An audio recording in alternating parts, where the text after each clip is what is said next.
ქართული ოცნება კორუფციასთან ბრძოლის ედით კანონმდებლობის გამკაცრებას ანონსებს, ვის მოუწევს 30 წლის განმავლობაში დეკლარაციების შევსება გიყვებით რამდენიმე წუთში. საქართველოს რუსეთის, სომხეთის და კიდევ 4 ქვეყნის მიმართ ისტორიული ვალი სრულად დაფარა. TBC კაპიტალის შეფასებით მარტიდან აგვისტოს ჩათვლით ეროვნულმა ბანკმა ბაზრიდან დაახლოებით 1,9 მილიარდი დოლარი შეიძინა.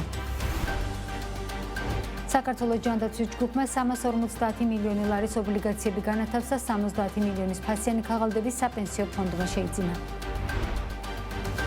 ოქროს ფასი ახალ რეკორდულ ნიშნულამდე გაიზარდა, ამჯერად უნცია მეტალის ღირებულებამ $3,700 მიაღწია.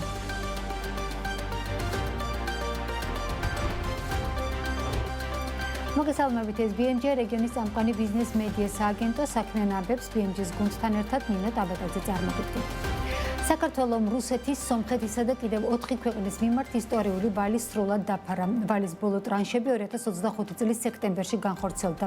აღნიშნული ვალი წარმოადგენდა საქართველოს დამოუკიდებლობის პირველ წლებში დაგროვილ დავალიანებებს, რომელთა რესტრუქტურიზაციაც 2004 წლის ივლისში საქართველოსა და პარიზის კლუბის კრედიტორებს შორის გაფორმებული შეთანხმებით მოხდა.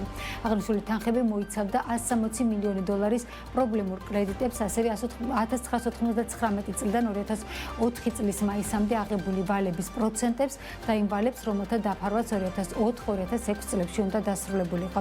მცდელობაში აღნიშნული თანხები $225 მილიონ აღემატებოდა. ბოლო ტრანშები, რომელიც სექტემბერში განხორციელდა, ქვეყნების მიმართ ასე ნაწილდება: რუსეთი $4 მილიონი, თურქეთი $1,1 მილიონი, ყაზახეთი $636,000, სომხეთი $516,000, აზერბაიჯანი $586,000, ირანი $427,000.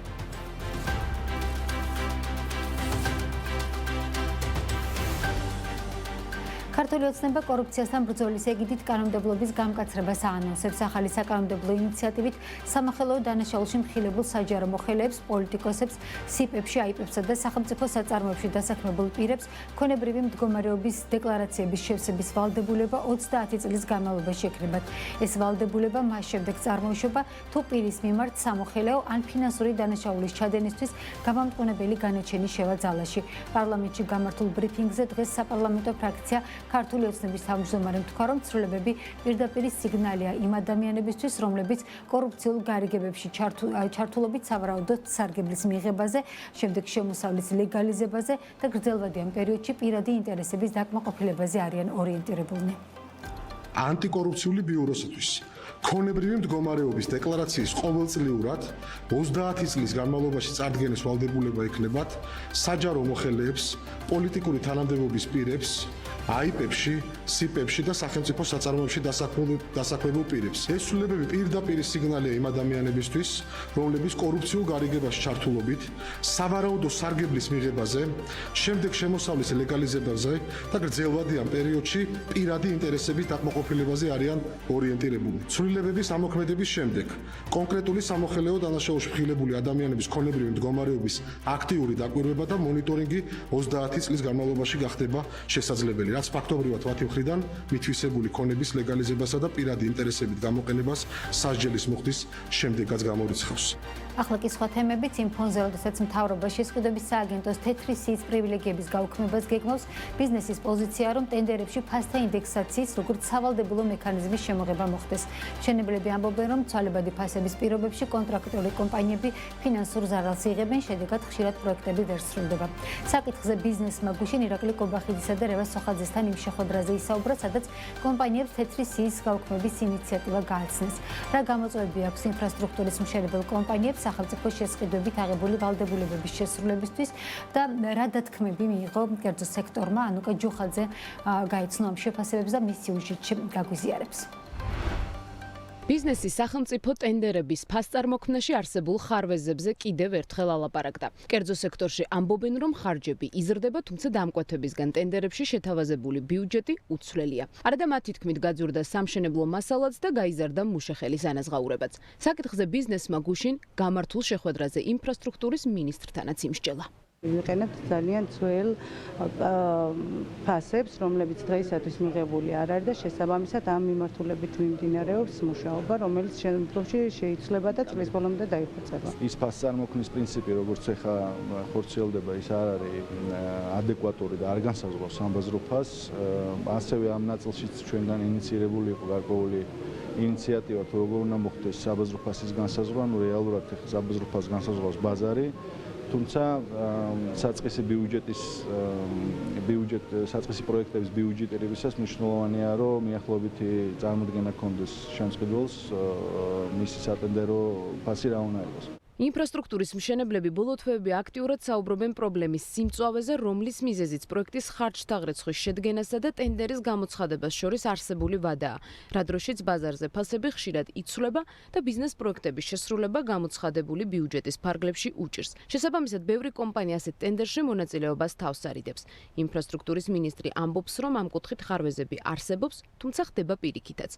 სატენდერო ფასი მისი თქმით ხშირად რეალურ ღირებულებაზე გადაჭარბებულია, რაც რევასოხაძის თქმით ასევე პრობლემაა. ფასებთან დაკავშირებით, რა თქმა უნდა, არის ხარვეზები, რომ გარკვეულწილად შეიძლება იყოს არასაბაზრო ღირებულებები რაღაც პოზიციებზე, თუმცა ამავე დროს შეიძლება იყოს არალოგიკურად დიდი ფასები სხვა პოზიციებზე. ჩვენი ამოცანა და მიზანი არის, რომ საბოლოო ჯამში მივიღოთ ობიექტური ფასები, პროცესი დავალაგოთ ისე ფასწარმოქმნის, რომ ყველა ტენდერი გამოცხადდეს რეალური საბაზრო ღირებულებით და ჩვენი მიზანი და ამოცანა, რა თქმა უნდა, არის, რომ ამ შემთხვევაში სახელმწიფოს გადამხდელების ინტერესი დავიცვათ და რაც შეიძლება ოპტიმალური, მინიმალური ფასით განხორციელდეს ყველა სამუშაო. ცვალებადი ფასების ფონზე კონტრაქტორი კომპანიები სახელმწიფო ტენდერებში ფასთა ინდექსაციის, როგორც სავალდებულო მექანიზმის შემოღებას ითხოვენ. ინდექსაციის არსი მდგომარეობს იმაში, რომ სახელმწიფომ უნდა დააკომპენსიროს სამშენებლო მასალის გაძვირება და შესაბამისად გაზარდოს პროექტის ბიუჯეტი. სექტორში აცხადებენ, რომ შემწყიდველების ნაწილი ტენდერებში აღნიშნულ მექანიზმს ითვალისწინებს, თუმცა ბევრ შესყიდვაზე ინდექსაციის არარსებობის გამო რისკების გადაზღვევა ვერ ხდება. ფასების ცვალებადობა და ეს ცვალებადობა ძირითადად გაძვირების მიმართულებით ხდება სამშენებლო მასალებზე, შრომით რესურსებზე, რომელსაც ვიყენებთ. ინდექსაცია თუ შემოვა ძალიან კაფიოდ განისაზღვრება ეს ყველა ხელშეკრულებაში იქნება ძალიან კარგი. ფასთა ინდექსაცია იმიტომ არის საჭირო, რომ რეალურად პროექტები, რომელიც 2 წლიანი და 3 წლიანია, მაგალითად, ხო, და სტატისტიკის სამსახურიც გვეუბნება, რომ ფასები იზრდება და იცვლება. ინდექსაცია საერთაშორისო მიღებული პრაქტიკა არის, რომლიდან გამომდინარეც მე გადახედვა ხდება ხოლმე ამ ფასების. მნიშვნელოვანია, რომ რისკების გადანაწილება მოხდეს ადეკვატურად, რომლის ნაწილსაც წარმოადგენს ფასთა ინდექსაცია, ესე ვთქვათ, და რომელზეც გვაქვს მოლოდინი, რომ ინფრასტრუქტურის სამინისტრო მოახდენს სახელშეკრულებო რეფორმებსაც, რომელსაც ნაწილშიც გახდება როგორც სავალდებულოდან, რა თქმა უნდა, ეს რისკის ნაწილი არის, რომელიც ინფლაციას, რომელიც ვერ მართავს კერძო სექტორი და შესაბამისად იმ რისკს, რომელსაც კერძო სექტორი ვერ მართავს, ის მასე არ უნდა იყოს. ფასთა ინდექსაციის ტენდერებში, როგორც სავალდებულო მუხლის შემოღებაზე ბიზნესი 2022 წლიდან საუბრობს. სწორედ 2022 წელს სახელმწიფომ ბიზნეს ინდექსაცია, როგორც ერთჯერადი მექანიზმი, რუსეთ-უკრაინის ომიდან მომდინარე ნეგატიური გავლენების შესამსუბუქებლად შესთავაზა. მას შემდეგ დარგობრივი ასოციაციის ჩართულობით სარეკომენდაციო ცვლილებების პაკეტიც მომზადდა, თუმცა ამ დრომდე კერძო სექტორი ტენდერებში ფასთა ინდექსაციის, როგორც სავალდებულო მექანიზმის შემოღების მოლოდინშია, რაც მათი თქმით რისკებს გადაუწყობს როგორც ბიზნეს, ისე თავად სახელმწიფოს.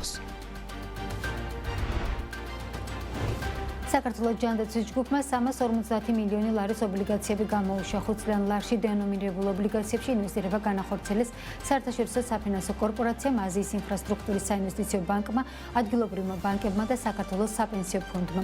ფონდის მონაწილეობა წარმოადგენს მის ყველაზე დიდ ინვესტიციას ერთი ადგილობრივი ობლიგაციის ემისიაში. კერძოდ, როგორც BMG-ს ფონდის უფროსმა საინვესტიციო ოფიცრის მოვალეობის შემსრულებელმა განუცხადა, საპენსიო დანაზოგებიდან საქართველოს ჯანდაცვის ჯგუფის ობლიგაციების 20% დაბანდა, ანუ 70 მილიონის ფასიანი ქაღალდების შეძენა მოხდა. ობლიგაციები საქართველოს საფონდო ბირჟაზეც უნდა დაილისტოს. დღეისათვის 10-ზე მეტ კორპორაციულ ობლიგაციაში გვაქვს მონაწილეობა მიღებული, განსაკუთრებით გავაქტიურდით ბოლო პერიოდში, მაგალითად, და ეს არის დაახლოებით 90 მილიონი ლარი, რაც მთლიან აქტივებთან მიმართებაში არის მნიშვნელოვანი თანხა, თუმცა თითქმის ყველა ემისიაში ვიღებთ 20-25% მონაწილეობას. ბოლოს საქართველოს ჯანდაცვის ჯგუფის მიერ გამოშვებულ ობლიგაციებში მივიღეთ მონაწილეობა და აქ დაახლოებით 20% ემისიის ავიღეთ, რაც საკმაოდ მაღალი მაღალი მაჩვენებელი იყო და ჩვენი აქტივების 2%-მდე იქნება ინვესტირებული, აი რამდენიმე დღეში დასრულდება ეს ტრანზაქცია, 2%-მდე იქნება ინვესტირებული კორპორაციულ ობლიგაციებში. საქმის კურსი ამით დასრულებულია. 7 საათზე თქვენთვის საქმე ნაბებს ანა ლაპიაშვილი შეაჯამებს. ნახვამდის.